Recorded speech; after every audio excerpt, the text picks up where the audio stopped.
اللہ کے رسول صلی اللہ علیہ وسلم نے آگے فرمایا وَإِنَّ لِكُلِّ مُسْلِمٍ فِي كُلِّ يَوْمٍ وَلَيْلَةٍ دعوةً مستجابةً، ہر رات ہر صبح روزے دار کی ایک دعا اللہ ضرور قبول کرتا ہے۔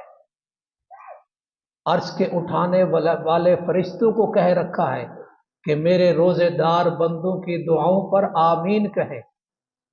اللہ تبارک و تعالی دعا کرنے والے کی دعا کو قبول کرنے کا وعدہ کر رکھا ہے۔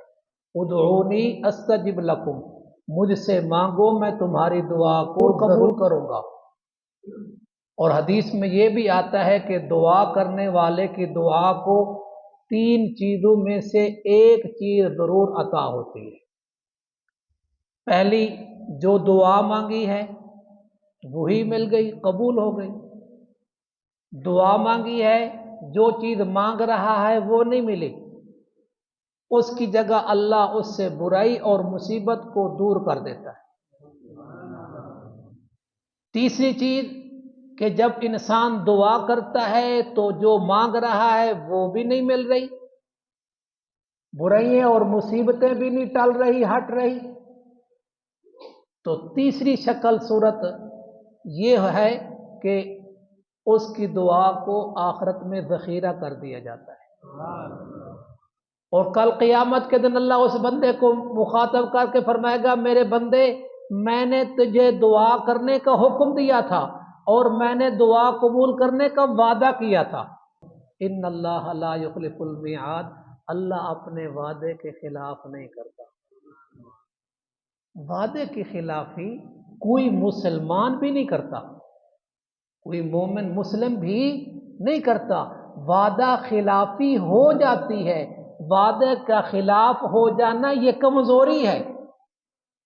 اللہ تبارک و تعالی کمزوریوں سے، اللہ تبارک و تعالی شریکوں سے، اللہ تبارک و تعالی کمیوں سے، اللہ تبارک و تعالی عیبوں سے، اللہ تعالی شریکوں سے، اولاد سے، ظلم سے، تو وعدے خلافی تو یہ انسانی کمزوری ہے۔ اللہ تبارک و تعالی اپنے وعدہ خلاف نہیں کرتا۔ فرمایا تجھے میں نے دعا کرنے کا حکم دیا تھا اور اپنے لیے قبولیت کا وعدہ کیا تھا، تو نے جو دعائیں مانگی تھی دنیا میں ملی، جی مولا ملی، کچھ دعائیں ایسی بھی ہیں جو تو نے مانگی ہو اور تجھے دنیا میں نہ ملی ہوں، تو پھر اللہ تعالیٰ خود فرمائے گا فلاں موقع پر فلاں جگہ فلاں دعا کی تھی، فلاں دن مسجد علی اصغر میں فلاں دعا کی تھی، فلاں جگہ فلاں دعا کی تھی۔ یہ ساری چیزیں تیری ان دعاؤں کے ثمر اور اجر اور ثواب اور بدلہ ہے، تیری ان دعاؤں کا بدلہ ہے۔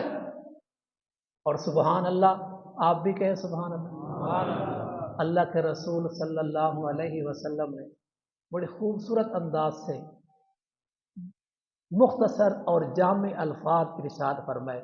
آقا صلی اللہ علیہ وسلم کی خوبیوں میں سے، ختم نبوت کی خوبیوں میں سے ایک کمال یہ بھی تھا کہ آقا صلی اللہ علیہ وسلم کے ارشاد میں الفاظ مختصر ہوتے لیکن مفہوم اور مطالب بہت زیادہ ہوتے۔ آقا صلی اللہ علیہ وسلم نے فرمایا لیس شیء اکرم علی اللہ من الدعاء، اللہ تعالیٰ کے ہاں دعا سے بڑھ کر کوئی چیز پسندیدہ نہیں ہے۔ جب آدمی ایسے ہاتھ اٹھاتا ہے اپنے بارگاہ اللہ کی بارگاہ میں تو اللہ ان ہاتھوں کو خالی کرتے ہوئے شرماتا ہے۔ اللہ تبارک و تعالیٰ اپنے مومن بندے بالخصوص روزے دار بندے کی دعا کو قبول کرتا ہے اور ہاتھوں کو خالی لوٹاتے ہوئے شرماتا ہے کہ میرا بندہ مجھ سے مانگ رہا ہے، میں اس کی دعا کو قبول نہ کروں جبکہ میرے پاس سب خزانے ہیں، میں اپنے بندے کی ساری مشکلیں حل کر سکتا ہوں۔ انسان اپنی ضروریات کو پورا کرنے کے لیے سینکڑوں تدبیریں کرتا ہے اور بس اوقات وہ تدبیریں الٹ پڑ جاتی ہیں، اس کو ان تدبیروں میں نقصان اٹھانا پڑتا ہے۔ ایک طریقہ شریعت نے اپنی چاہتوں کو، اپنی خواہشات کو پورا کرنے کا بتایا ہے، اس میں 1% بھی نقصان کا چانس نہیں ہے، 100% اس میں کامیابی ہے، اور وہ ہے دعا کا۔ اور حدیث میں آتا ہے، اللہ کے رسول صلی اللہ علیہ وسلم نے فرمایا، جس کو دعا کرنے کی توفیق مل جائے تو وہ یہ سمجھ لے کہ اس کے لیے رحمت کے دروازے کھل گئے ہیں، اور وہ یہ سمجھ لے کہ اس کی دعائیں قبول ہونا شروع ہو گئی ہیں۔ جس کو دعا مانگنے کی توفیق مل جائے اس کی دعائیں قبول ہونا شروع ہو گئی ہے، اور صرف دعائیں قبول ہونا شروع نہیں، اللہ تعالیٰ کا قرب نصیب ہوتا ہے۔ سلمان فارسی رضی اللہ تعالیٰ عنہ روایت کرتے ہیں کہ جب مومن بندہ دعائیں کرتا رہتا ہے تو فرشتے ان کی آواز سے مانوس ہو جاتے ہیں، اور فرشتے کہتے ہیں یہ تو وہی آواز ہے جو آیا کرتی ہے، جو آواز آیا کرتی ہے تو وہی آواز ہے۔ تو چنانچہ فرشتے ان کی دعاؤں پر آمین کہنا شروع کرتے ہیں، فرشتے ان کی دعاؤں کی قبولیت کی رب العالمین کے ہاں درخواست کرتے ہیں، یا اللہ یہ آواز آتی رہتی ہے، یہ مانگتا رہتا ہے تیرا بندہ تجھے پکار رہا ہے، مانگ رہا ہے، مولا اس کی مشکلیں حل ہونی چاہیے۔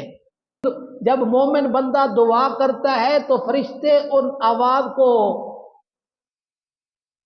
پہچان کے ان کی دعاؤں پر آمین بھی کرتے ہیں، اور اللہ تبارک و تعالی سے قبولیت کی درخواست بھی کرتے ہیں۔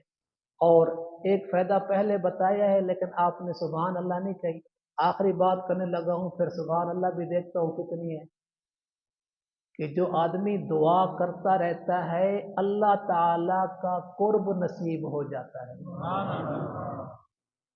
افلاطون یہ حضرت موسیٰ علیہ السلام کے زمانے کا تھا۔ ایک دفعہ موسیٰ علیہ السلام سے پوچھنے لگا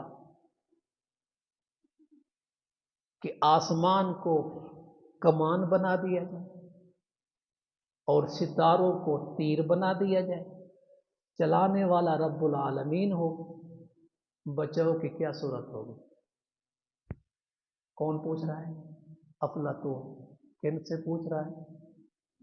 موسیٰ علیہ السلام سے۔